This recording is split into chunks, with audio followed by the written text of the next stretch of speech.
하나님의 말씀은 민수기 6장 22절에서 27절에 이르는 말씀이 되겠습니다.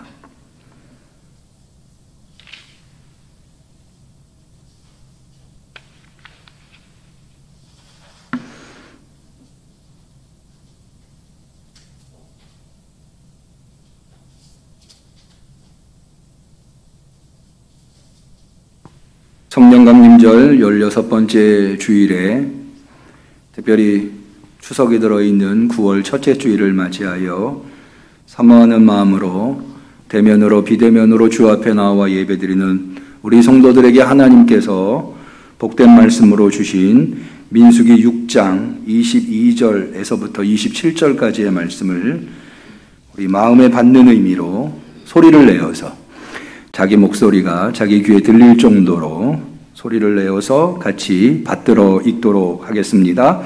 여호와께서 모세에게 일러 가라사대 아론과 그 아들들에게 고하여 이르기를 너희는 이스라엘 자손을 위하여 이렇게 축복하여 이르되 여호와는 내게 복을 주시고 너를 지키시기를 원하며 여호와는 그 얼굴로 내게 비추이사 은혜 베푸시기를 원하며 여호와는 그 얼굴을 내게로 향하여 드사 평강 주시기를 원하노라 할지니라 하라. 그들은 이같이 내 이름으로 이스라엘 자손에게 축복할지니 내가 그들에게 복을 주리라. 이는 하나님의 말씀입니다. 아멘.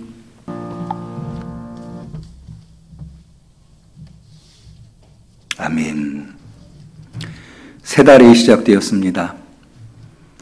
이 9월에 우리 성도들 저런 하나님의 크신 은혜와 강복이 있기를 주님의 이름으로 간절히 축원합니다. 오늘은 축복 설교를 준비했습니다. 사실 이 축복 설교를 할 때 우리 한국 교회가 너무 기복적이다라고 하는 비판이 있는데 염두에 두지 않을 수가 없어요. 그럼에도 불구하고 이 축복을 하는 것은 대단히 중요합니다. 예수를 믿는 것이 복을 받기 위한 목적일 수는 없습니다만은 그러나 예수를 믿고 하나님을 신앙하는 신앙인들에게 복을 비는 것, 복을 받는 것, 이것은 대단히 중요한 요소입니다. 인간이 하나님을 찾는 신앙의 가장 기본에 깔려있는 기대가 있다고 한다면 그것은 복을 받기 위함이라 할 수 있습니다. 그것을 어디서 알 수 있는가 하면 저는 시편 1편에서 발견해 봅니다. 여러분, 성경 66권이 모두 하나님의 말씀으로 우리가 믿고 있는데 사실 하나님의 말씀이라고 하는 것은 하나님께서 인간에게 주신 하나님의 말씀이지 않습니까? 그래서 사실 우리가 그것을 이해하기가 참 쉽지 않습니다. 그런데 시편은 그 내용으로 보면 시편도 하나님의 말씀입니다만은 시편 그 내용을 보면 주로 인간이 하나님 앞에 올린 찬양이나 기도문으로 되어 있습니다. 그러니까 이 시편은 성경 66권 중에 가장 인간적인 언어, 다 하나님의 언어입니다만은 그 중에서도 가장 인간적인 심성을 담고 있는 인간적인 언어라고 할 수가 있습니다.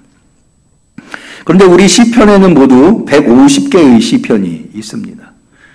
사실 이 150개의 시편이 아까 말씀드린 대로 대부분은 찬양과 기도문인데요. 이스라엘 신앙이 수천 년인데 그 수천 년 동안에 왜 150개밖에 찬양과 기도문이 없겠습니까? 우리가 가지고 있는 찬송가만 해도 500개가 넘는 찬송이 있지 않습니까? 그러니까는 이스라엘이 가지고 있었던 찬송은, 기도문은 뭐 수천 수만의 찬송과 기도문이 있겠죠. 그런데 이스라엘의 신앙의 스승들이 그 수천 수만 개의 찬양과 기도문 중에 특별히 선별하고 선별해서 중요하다고 생각하는 150개를 추려서 성경에 담아놓은 겁니다. 그러니까 우리가 시편 1편에서부터 150편까지 무엇 하나도 소중하지 않은, 중요하지 않은 시편이 없다고 할 수 있는 거죠. 그런데 이 시편이 1편에서부터 150편까지 이 순서가 이렇게 나열되어 있지 않습니까? 근데 그 순서를 어떻게 정했을까요? 사실은 이 순서가 가나다 순으로 되어 있거나 혹은 선호하는 시편이 앞에 오고 좀 덜 선호하는 시편이 뒤로 가고 그런 게 아니라는 거예요. 다 거기에 있을 만한 이유가 있어서 그 시편이 거기에 존재한다는 거죠. 예를 들어서 여러분, 우리 성도들이 예수 믿는 사람들뿐만 아니라 예수님을 믿지 않는 사람들조차도 잘 알고 있는 시편 하나가 있는데 시편 23편, 여호와는 나의 목자시니 내가 부족함이 없으리로다 라고 하는 시편이죠. 근데 이 시편을 보면 참 평화로워요. 그가 푸른 초장에 나를 누이시며 쉴 만한 물가로 인도하시는 것. 얼마나 목가적이고 평화롭고. 그런데요, 사실 이 시편 23편이 가장 유명한 시편입니다만은 우리 기독교 신앙, 예수를 믿는 사람들의 입장에서 보면 시편 23편보다 더 중요한 시편이 있는데 그게 어떤 시편이냐면 시편 23편 바로 앞에 있는 시편 22편입니다. 왜 시편 22편이 더 중요하냐? 시편 22편이 바로 예수님께서 십자가 위에서 부르짖으셨던 엘리 엘리 라마 사막다니, 내 하나님 어찌하여 나를 버리셨나이까 라고 하는 이 부르짖음이 바로 시편 22편에 나오는 내용. 첫 소절입니다. 1절이 바로 시편 22편 1절이 나의 하나님 어찌하여 나를 버리시나이까 라고 되어 있거든요. 그러니까 이 시편 22편과 시편 23편을 연결지어서 생각을 해보면 사실 이 시편 23편이 고백하고 있는 여호와는 나의 목자시니 내가 부족함이 없으리로다 라고 하는 고백은 사실은 그렇게 평화로운 상황에 놓여있는 시인이 평화로운 노래로 읊조린 것이 아니라 치열한 삶의 현장, 어찌 보면은 죽을 고피를 넘긴 자가, 다시 말해서 시편 22편에 예수님께서 십자가에 운명하시고 오직 하나님께서 예수 그리스도를 그 사망에서 살리심으로 말미암아 경험할 수 있는 하나님의 은혜, 하나님의 돌보심, 하나님의 인도하심, 그것이 시편 23편에 잘 나와 있는데요. 시편 23편에 내가 사망의 음침한 골짜기로 다닐지라도 해를 두려워하지 않을 것은, 해를 당하지 않는 게 아니에요. 해를 당하는데 그것이 두려움이 안 된다는 거예요. 두려워하지 않을 것은 뭐예요? 주께서 나와 함께 하십니다. 또 시편 23편 마지막 부분에 가면은 원수의 목전에서 내게 상을 베푸시고 라고 하는 구절이 나오는데, 여러분 여기 상이라고 하는 것은 어워드, 상장, 상품 이게 아니고요. 밥상을 의미합니다. 그러니까는 한 밥상에 원수와 마주 앉아 식사하고 있는 상황. 밥이 넘어가겠습니까? 이런 상황인데 이 상을 베푸신 하나님께서 그 원수 앞에서 내 머리에 뭘 바르셔요? 기름을 바르셨다. 오늘날이나 고대나 이 잔치상의 귀빈이라고 할 때에 머리에 기름을 발라줬거든요. 그러니까는 원수 앞에 이 잔치상의 호스트 되시는 하나님이 나를 귀빈 대접해 주신 거죠. 그러니까 원수가 나를 어떻게 할 수 없는 거예요.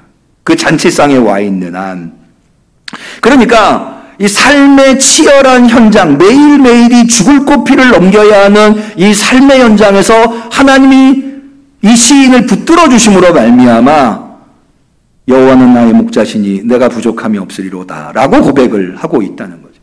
그런 것을 생각해 보면, 다시 말해서 22편과 23편을 연결지어서 생각해 보면 시편 23편의 깊이를 더욱더 느낄 수 있게 되는 겁니다.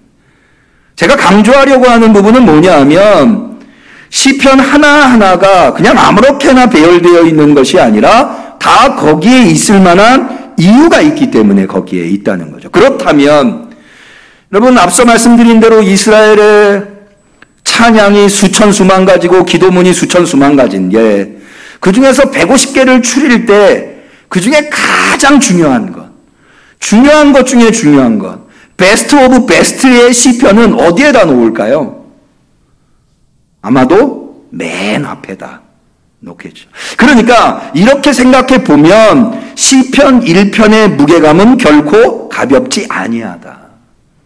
그런데 그 시편 1편, 시편 이스라엘의 모든 신앙 고백과 모든 찬양과 모든 기도에 가장 중요하다고 생각되는 시편으로 선별된 시편 1편의 첫 번째 단어가 뭐예요? 복 있는 사람. 원어도 역시 우리나라 말도 복이라고 하는 단어가 제일 먼저 나오지만 원어 역시 복이라고 하는 단어가 제일 먼저 나온다는 거예요. 복 있는 사람. 그러니까 이것만 봐도 아까 시편은 어떤 용어로 되어 있다고요? 인간이 하나님께 올려드린 찬양, 인간이 하나님께 올려드린 기도, 가장 인간적인 언어로 되어 있는 시편 중에 가장 중요한 시편인 1편의 첫 번째 단어가 복 있는 사람이라는 거예요.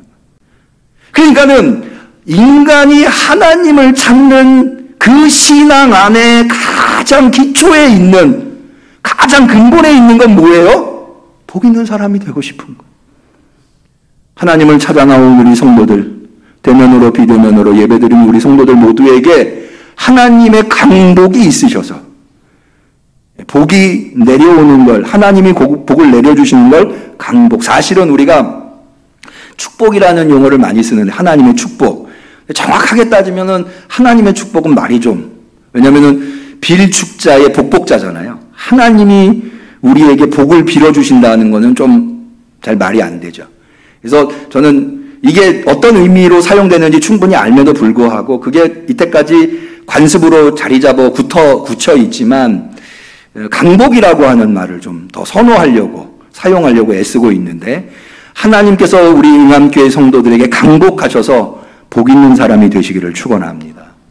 예수님도 마찬가지예요. 여러분 마태복음에서 예수님의 설교, 산상설교의 첫 번째 대목을 이루는 게 무엇입니까? 팔복입니다. 심령이 가난한 자는 복이 있나니.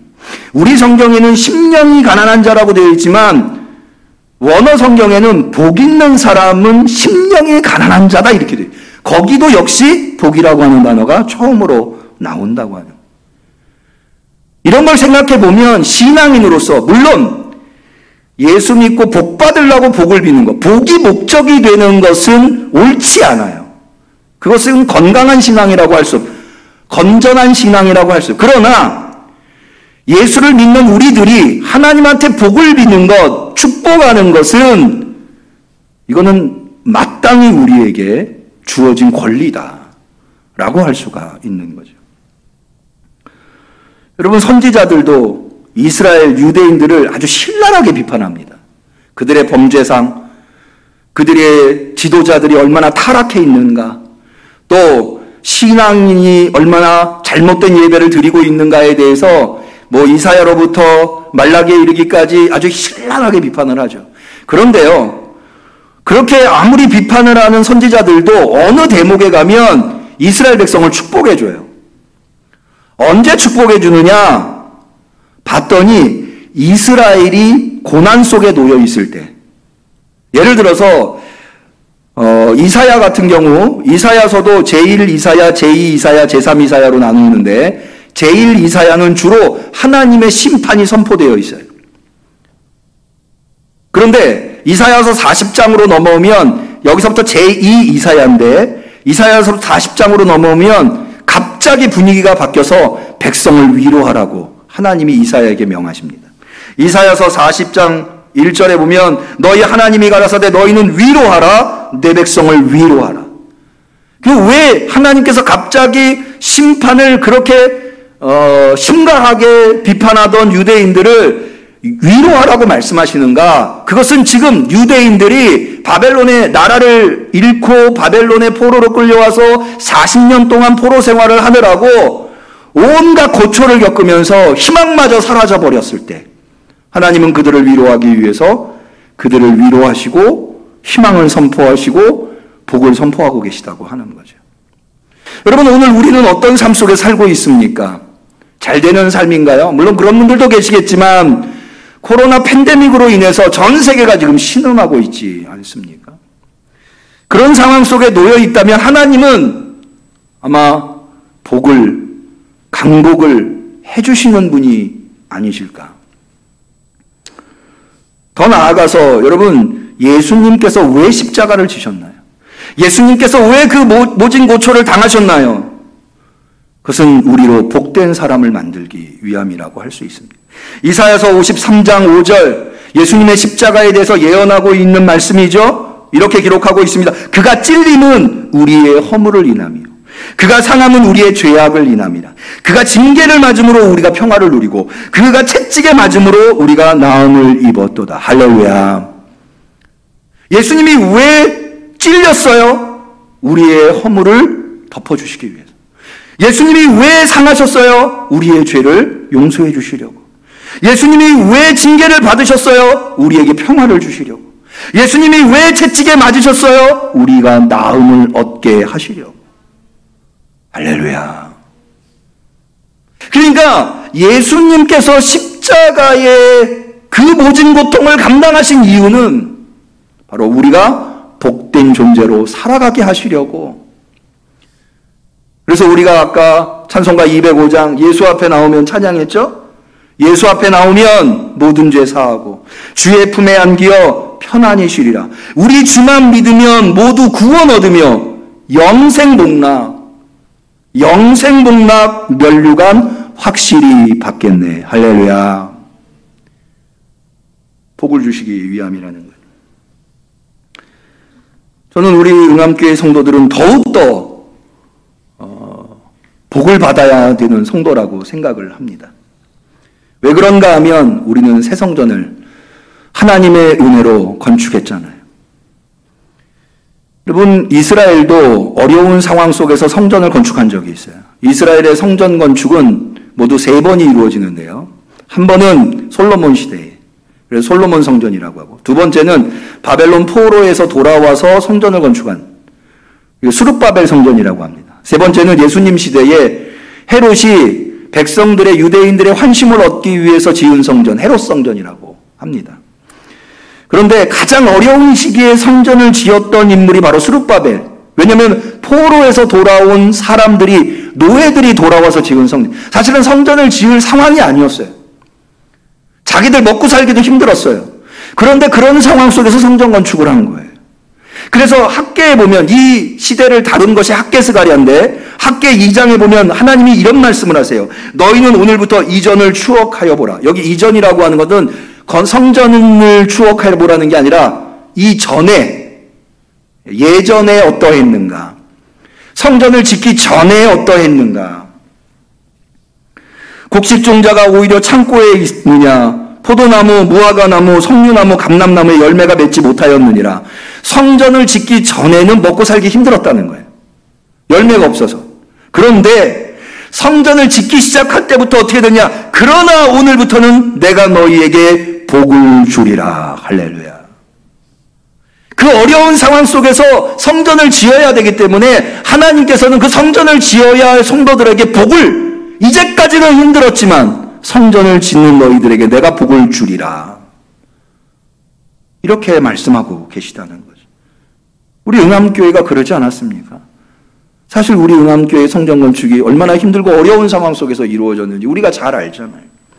게다가 우리는 성전을 건축을 잘 마무리하고 이제 이 성전을 온전한 성전이 되게 만들어야 할 사명이 있는, 죽어가는 주변에 있는 영혼들을 살려내서 그 영혼들로 이 성전을 채워야 할 뿐만 아니라 우리 응암교회가 이 지역에서 꼭 필요한 성전, 우리 응암교회 성도들이 자랑하는 성전일 뿐만 아니라 오히려 밖에서 이웃들이 우리 응암교회를 자랑할 수 있는 성전, 그런 성전으로 우리가 만들어야 되지 않겠습니까? 하나님께서 그런 은혜를 베풀어 주실 줄로 믿습니다. 그러니 우리가 복을 받아야 되겠죠. 마지막으로 여러분, 제가 오늘 우리 성도들을 마음껏 축복하고 싶은 이유는 9월이잖아요. 9월에는 뭐가 있나요? 추석이 있죠. 추석은 뭐 하는 계절입니까? 결실하는 계절이에요. 열매 맺은 계절. 지난 여름 동안에 열심히 신앙을 지키면서 사명의 땀을 흘리셨어요. 그런 우리 성도들에게 이 가을에, 이 추석에 우리 성도들의 삶 속에, 가정 속에 하나님께서 풍성한 열매를 베풀어 주시기를 축원합니다. 그러려면, 열매 맺으려면 무엇보다도 하나님의 복을 받아야 돼요. 여러분, 성경에 자주 나오는 늦은 비와 이른 비. 늦은 비는 10월에 내리는 비고요. 이른 비는 3월에 내리는 비예요. 우리나라랑 다르게 이 겨울이 우기고 여름이 건기인데 이스라엘은 그 우기가 시작될 때 파종을 합니다. 다시 말해서 10월에 파종을 해요. 근데 늦은 비가 내려야 파종을 할 수가 있어요.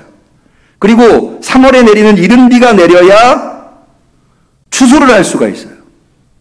그러니까는 열매를 거두어 드릴 수 있다고 하는 것은 전적으로 하나님의 강복이 없이는 될 수 없는 일이라는 거. 추석이 들어있잖아요.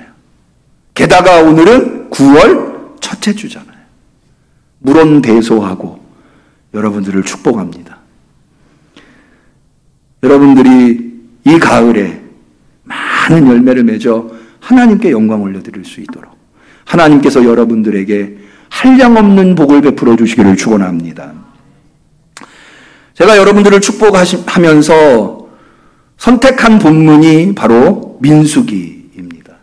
제가 특별히 성경에 많은 축복의 말씀들이 있습니다만은 민수기를 선택한 이유가 있습니다. 여기는 축복을 하기 좋은 말로 해도 되고 안 해도 되고가 아니라 아예 제사장더러 이스라엘 백성을 축복하라고 명령 하나님께서 하시고 계시다는.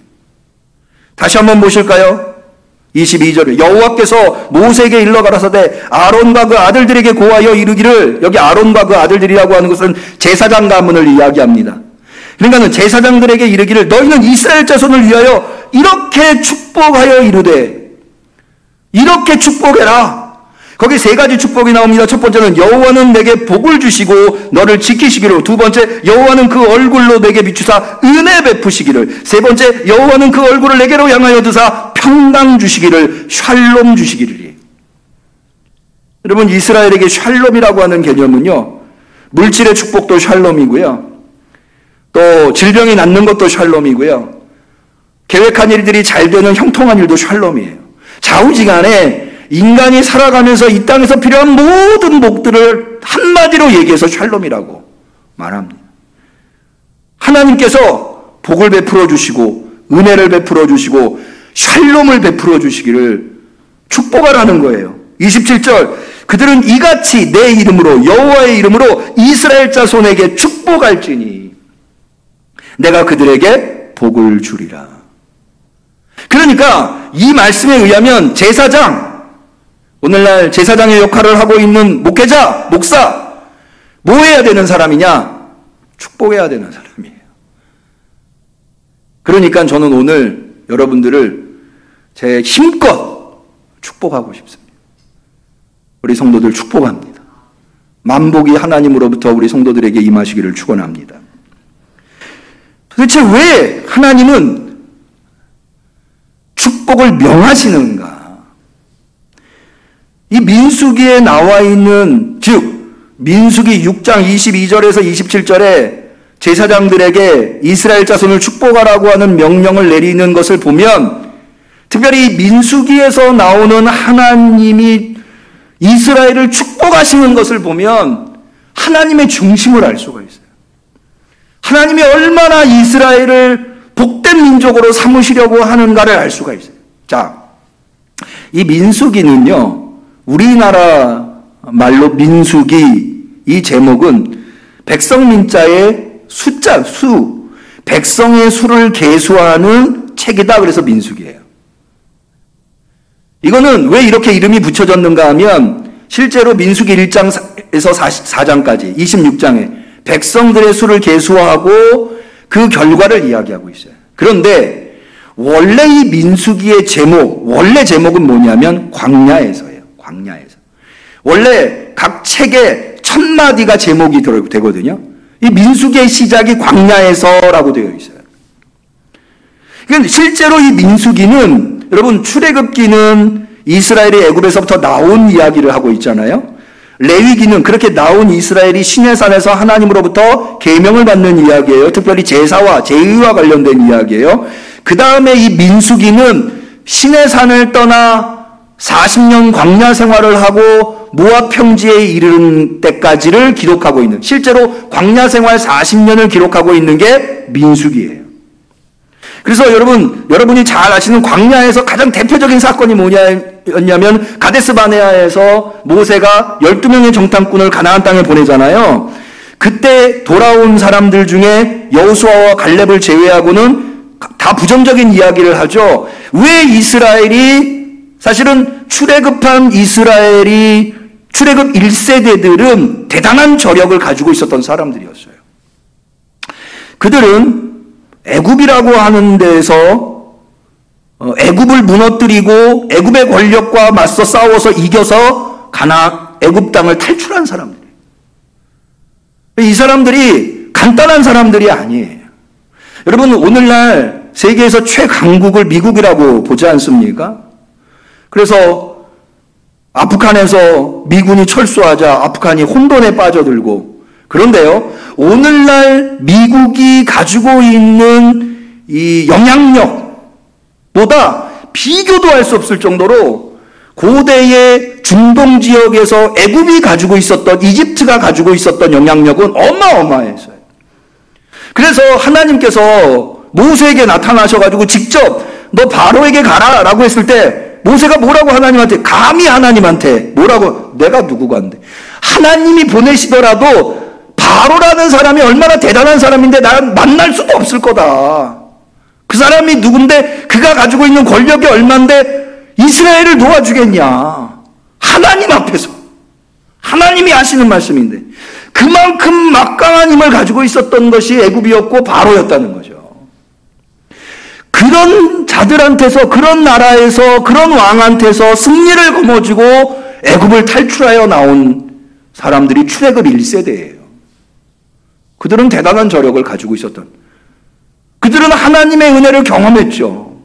유월절을 넘어섰고 홍해가 갈라지는 걸 봤어요. 그래서 하나님은 그들을 데리고 가나안 땅으로 가시기를 그들한테 약속했으니까. 근데 이 이스라엘 사람들은 그런 하나님의 은혜를 경험하고 그런 저력을 가지고 있었음에도 불구하고 하나님한테 입만 벌리면 불평하는 거예요. 날마다. 왜 그들이 날마다 불평했다고 얘기하는가 하면 만나를 가지고 불평하거든요. 광야에서 날마다 만나가 내리잖아요. 근데 그 만나를 가지고 불평을 하는 거예요. 만나만 가지고 불평하는 게 아니라 모세와 아론의 리더십에 대해서도 불평을 해요. 심지어 고기 안 준다고, 먹을 고기가 없다고 불평하는 거예요. 그래서 뭐라고까지 이야기를 하느냐, 민수기 14장에 보면 이렇게 말합니다. 이에 서로 말하되 우리가 한 장관을 세우고 지도자 새로 세우자는 거예요. 애굽으로 돌아가자. 애굽이 더 나았다는 거예요. 여러분, 사람이 이래요. 불평하다. 여러분, 애굽에서 이스라엘이 어떻게 살았어요? 짐승만도 못한 삶을 살았어요. 애를 낳았는데 힘없이 그 애가 죽는 꼴을 봐야 하는 그런 삶을 살았다고요. 파리 목숨만도 못한 삶을 살았어요. 그랬는데 불평하다 하다 어디까지 오느냐? 애굽이 더 나았다는 거예요. 애굽으로 돌아가자는 거예요. 이런 배은 망덕이 어디 있습니까? 하나님께서 이스라엘을 그렇게 축복하셨는데, 출애굽 1세대들을 그렇게 축복하셨는데, 그러니까는 가나안 땅에서 회개할수록, 그러니까는 민수기는 무엇을 우리에게 교훈해 주는가 하면, 왜 그렇게 엄청난 기적과 은혜를 경험한 출애굽 1세대가 광야에서 쓰러졌는가?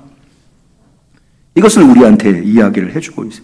사실은 출애굽해서 시내산에서 광야 가데스 바네아를 향해서 갈 때 오늘 우리가 읽은 민수기 6장은 바로 거기에 해당하거든요. 1장에서 9장까지 시내산에 있다가 이제 10장에서 광야길을 향해 나아가는데, 그때 가데스 바네아를 향해서 나아가요. 가데스 바네아에서 하나님 믿고 신뢰하고 이제까지 하나님이 보여주신 기적과 은혜를 경험했으니 그것을 믿고 신뢰하고 아무리 그 사람들이 강력하다 하더라도 가나안 땅의 민족과 싸울 마음으로 나갔었어야죠. 근데 그러지 않은 거예요. 그래서 하나님께서 여기 지금 시내산을 이 본문의 맥락을 보면 그러니까는 광야로 출행할 준비를 지금 1장에서 9장까지 해요. 근데 쭉 오면 먼저 백성의 수를 계수하고 그 다음에 제사장을 마련해요. 그런 다음에 백성의 수를 계수하고 제사장을 마련하자마자 뭐부터 하느냐? 하나님이 제사장한테 백성 축복하라고 명령부터 하시는 거예요. 그게 바로 오늘 우리가 읽은 본문이에요. 그러고 난 다음에 회막을 정돈하고 거기를 또 축복하고 이제 출발을 하는 거예요. 그러니까 회막이 마련되기도 전서부터 제사장이 세워지자마자 제사장더러 백성들부터 축복하라는 거예요. 그런 축복을 받았는데도 가데스 바네아에서 결국에는 하나님한테 불신해가지고 하나님이 약속하신 땅을 얻지 못하고 그들이 받은 특권을 상실하고 그들은 광야에서 다 쓰러져 버린 거예요. 민수기는 이걸 가르쳐주고 있어요. 여러분, 불평하지 마세요. 미워하지 마세요. 여러분, 얼마나 하나님이 여러분들을 강복해 주시려고 하는지 아십니까? 저는 이렇게 얘기해요. 우리 하나님은 하나님의 자녀들을 복 주시려고 안달나신 분이다. 근데 왜 그 복 못 받는 줄 알아요? 여러분들이 입에서 불평을 내는 순간 첫 번째 피해자가 누군지 아십니까? 내 자신이에요. 정말 하나님한테 복을 받고 싶으세요? 하나님의 복된 사람으로 살아가고 싶으세요? 입에서부터 먼저 불평을 제거하세요. 여러분, 사실 매일매일 내리는 만나는 감사의 제목이잖아요. 매일같이 감사해야 하는 거 아닙니까? 아무 노력도 하지 않았는데 하늘에서부터 그냥 내리는 거 아닙니까? 가서 주워 먹기만 했잖아요. 그랬다면 먹을 때마다 감사했어야죠. 근데 이 사람들은 뭐 했어요? 먹을 때마다 불평하는 거예요. 이거 말고는 먹을 게 없냐? 왜 우리한테 고기는 안 주냐? 어디 복 받겠습니까? 그래서 특권을 잃어버리고 가나안 땅을 잃어버리는 거예요. 자기 발을 자기가 찍는 거예요. 불평을 멀리하시기를 축원합니다. 그런데요, 이렇게 배은망덕한 이스라엘인데, 출애굽한 세대들인데 하나님께서 이 세대는 버리셨지만 그러나 이스라엘은 버리지 않으셨어요. 그래서 출애굽 2세대를 일으키십니다. 근데 앞서 말씀드린 대로 출애굽 1세대는요, 애굽에서 나오면서 사실은 저력에 있었던 사람들이에요. 애국과 싸운 전적도 있고요, 홍해를 건넌 전적도 있고. 근데 출애굽 2세대는 다 광야에서 태어난 사람들이에요. 한마디로 오합지졸이에요. 그러니 이 사람들을 데리고 가나안 땅을 점령해야 되는데 이게 될 말입니까? 저력이 있었던 출애굽 1세대도 가나안 땅에 있는 거기 원주민들을 보고 겁시 질려가지고 야, 그 사람들이 볼 때 우리는 메뚜기 같을 것이다 이렇게 얘기를 했는데, 출애굽 2세대 광야에서 태어나 자라난 이 사람들이 가나안 땅을 점령할 수 있겠습니까? 그래서 민수기에는요, 출애굽 2세대가 일어날 때 아주 재미있는 이야기 하나가 제공되어 있어요. 그게 뭐냐면 발락과 발람의 이야기예요. 이스라엘 사람들이요, 이제 가데스 바네아에서 실패하고 40년 동안 광야를 떠돌다가 모압 평지에 와요. 거의 40년이 다 흐른 거예요. 출애굽 2세대가 온 거예요. 그런데 이 출애굽 2세대가 시온 왕도 쳐부시고요, 옥 왕도 쳐부시고, 그러니까는 모압 왕이 발락인데요, 이 발락이 이스라엘 민족이 온다고 하는 얘기를 듣고는 겁신하는 거예요. 싸워서 못 이기겠구나. 그래서 당시에 유명한 주술사인 발람을 부릅니다. 자기 부하들한테, 자기 신하들한테 많은 재물을 줘가지고 발람 좀 데려와라. 그래서 그 신하들이 발람한테 가요. 뭔 일로 왔느냐? 이스라엘 사람들 저주하라고 우리 왕이 우리를 보냈습니다. 알았다, 좀 기다려봐라. 내가 하나님한테 물어보마. 하나님한테 물었는데 하나님이 뭐라고 그러냐면 이스라엘 저주하지 말아라. 너 가지 말아라. 그래서 물리칩니다. 이 신하들이 다시 발락한테 와요. 이 발락이 포기하지 않아요. 더 많은 재물을 더 고위 관직에게 줘서 다시 발람한테 보냅니다. 발람이 그 재물이 탐났는지 이번에는 따라가요. 나귀를 타고 쫓아가는데요, 하나님의 사자가 길목을 버티고 있어서 그 발락에게 가려고 하는 발람을 죽이려고 해요. 근데요, 나귀는 그 죽음의 사자를 보는데 발람은 이 돈에 눈이 멀었는지, 권력에 눈이 멀었는지 이 죽음의 사자를 못 봐요. 그러니까 이 나귀가 지 죽을 곳으로 안 가려고 막 이리 비키고 저리 비키고, 그래 논두렁에 빠졌다가 막 벽에 막 붙어가지고 가다가 나귀 타고 있으니까는 발람이 다리가 상해버려요. 그러니까는 발람이 화가 나가지고 막 나귀를 막 때립니다. 그러니까 어떻게 되느냐, 이 지경까지 오니까요, 나귀가 말을 해요. 자기 주인한테. 아니, 내가 이때까지 일해본 적이 있냐? 왜 날 때리냐? 저기 지금 죽음의 사자가 당신 죽이려고 저기 버티고 있는 거 안 보이냐? 그제서야 발람이 눈이 열려가지고 그 죽음의 사자가 보이는 거예요. 여러분, 우리가 왜 하나님의 말씀에 순종해야 되는지 아십니까? 제 생각대로 제 멋대로 하다가는요, 하나님의 복을 놓칠 뿐만 아니라 우리를 죽이려고 하는 구덩이, 우리가 빠져 죽을 구덩이나 우리가 넘어질 수밖에 없는 돌뿌리가 눈에 안 보여요. 그거에 눈이 멀어가지고. 하나님의 말씀에 순종할 때만 그게 보이는 거거든요. 그래가지고 이 죽음의 사자가 발람한테 너는 저 나귀 아니면 넌 죽었다. 내가 너 살려줄 테니 발락한테 가라. 가는데 하나님이 하신 말씀만 해라. 그렇게 약조하고 발락한테 갑니다. 발람이 온다는 얘기를 듣고는 우리식으로 얘기하면 맨발로 뛰쳐나가서 발람을 맞이해요. 그리고는 발람한테 모압 평지에 진을 치고 있는 이스라엘이 보이는 높은 산으로 데리고 가요. 저 백성 좀 저주해 주세요. 발람이 그 위에 서가지고 저주를 하려고 하는데 저주가 안 되는 거예요. 축복을 하는 거예요. 발락이 화가 나는 거예요. 아니, 내가 당신 데리고 온 게 저 사람들 저주해달라고 그러는데 왜 축복하냐? 아니, 하나님이 축복하지 말고 저주하지 말고 축복하라는데 내가 어떻게 하겠냐? 그랬더니 발락이 어떻게 하냐면, 저 모압 평지에 있는 이스라엘 백성이 다 보이니까 겁이 나가지고, 많은 숫자 때문에. 그래서 저주를 못하나 보다. 그러고는 이제는 꽁무니만 살짝 보이는 이스라엘 사람들이 고기로 데리고 가요. 저 사람 저주해 주십시오. 또 저주 못해요. 또 축복하는 거예요. 그렇게 3번을 축복을 합니다. 발락이 화가 나가지고요, 이제 저주도 하지 말고 축복도 하지 말아라. 포기해버려요. 하나님이 저주를 못하게 하는 거예요. 축복만 하게 하는 거예요. 왜 그래요? 출애굽 2세대가 가나안 땅을 차지해야 되니까, 하나님의 백성으로 삼으려니까 축복을 명하시는 거예요. 여러분, 느껴지세요? 하나님께서 얼마나 이스라엘을 애타게 그래서 제가 얘기하는 거예요. 하나님은 어떤 분이다? 복 주시려고 안달나신 분이다. 어떻게 해서든지 복 주려고 하는데 이스라엘 백성이 거부하는 거예요. 맨날 불평하고 불만하고 하나님 불신하고 믿지 못하고.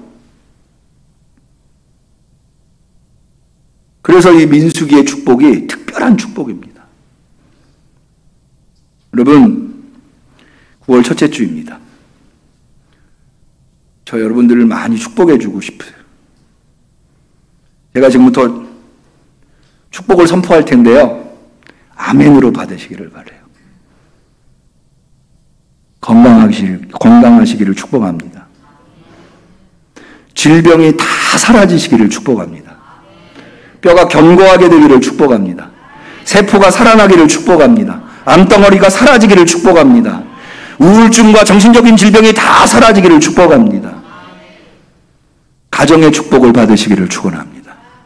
부모님이 건강하시기를 축원해요. 자녀들이 늘 비전과 꿈을 가지고 미래를 향해서 의욕을 가지고 달려나갈 수 있기를 축원합니다. 물질의 축복도 받으세요. 구워주고 나누어주고 베풀어 주어도 부족함이 없는 차고 넘치는 축복이 있으시기를 축원합니다. 여러분, 인간관계가 꼬인 분들 계세요? 다 풀어지기를 축원합니다. 원수가 사라지고, 할렐루야, 주변에 사랑하는 사람들만 가득하기를 축원합니다. 우리 응암교회를 축복하고 싶습니다. 우리 응암교회 지역에 꼭 필요한 교회 되기를 축원합니다. 우리 응암교회 하나님께서 하나님의 일꾼으로 가득 채워주시기를 축원합니다. 이 나라의 민족을 축원합니다. 이 나라의 민족이 하루속히 질병에서 벗어나기를 축원합니다.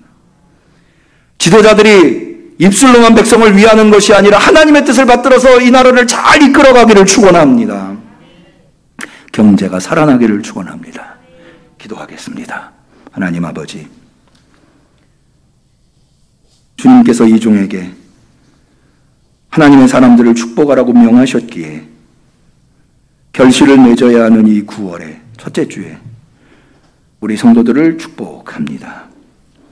주님의 명하심을 따라서 축복한 것이오니 주여 이루어 주시옵소서. 이 종이 미처 복을 빌지 못한 것도 우리 성도들 대면으로 비대면으로 예배드리는 성도들의 중심에 있는 소원들을 하나님 다 이루어 주옵소서. 강복하여 주시옵소서. 은혜를 베풀어 주시옵소서. 샬롬의 복을 베풀어 주옵소서. 예수님의 이름으로 기도 올리옵나이다. 아멘.